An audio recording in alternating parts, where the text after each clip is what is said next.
വീട്ടിൽ കൊണ്ടുവരണേ. അച്ഛൻ മറക്കല്ലേ. എന്തുവാ അമ്മയൊന്നുമില്ല. ഞാൻ കേട്ട് നിനക്ക് നാണമില്ല അച്ഛനോട് അങ്ങനെയൊക്കെ ചോദിക്കാം. അവിടെ വയ്യാതിരിക്കുമല്ലേ അച്ഛൻ? ആ ഫോണിൽ ഞാൻ സംസാരിച്ചോളാം. ഹലോ ചേട്ടാ, ചേട്ടൻ ഇവള് പറയുന്ന ഒന്നും കേൾക്കണ്ട. ചേട്ടൻ ആദ്യം മരുന്ന് കഴിക്കും. ചേട്ടന്റെ ആരോഗ്യമൊക്കെ ഒന്ന് തിരിച്ചു വരട്ടെ. മോളെ എനിക്ക് കോടാലി തൈലം. ചേട്ടൻ അതൊന്നും മൈൻഡ് ആക്കണ്ട. ചേട്ടൻ മരുന്ന് കഴിച്ചോ?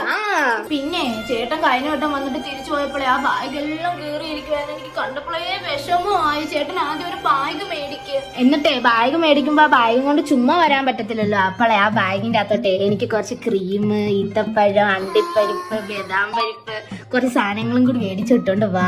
എന്തോ വയ്യാന്നോ? അതിനല്ലേ ഞാൻ ആദ്യമേ പറഞ്ഞു പോയി മരുന്ന് കഴിക്കാം. മരുന്ന് കഴിച്ചല്ലോ, ഇനി എന്തോ വയ്യായിക. അടുത്ത ആഴ്ച വരുമ്പോഴേ ഞാൻ പറഞ്ഞ സാധനമൊന്നും ഇല്ലെങ്കിലേ മരുന്ന് കഴിപ്പിക്കാൻ വേറെ ആളെ നോക്കിക്കോണം. മോളെ എന്റെ കോടാലി തൈലം. നിങ്ങൾക്ക് നാണമുണ്ടോ? നിങ്ങൾക്ക് വയ്യാതെ കിടക്കും അവിടെ. അച്ഛൻ ഇവരൊന്നും ഇങ്ങോട്ട് വരണ്ട, അതാണ് നല്ലത്.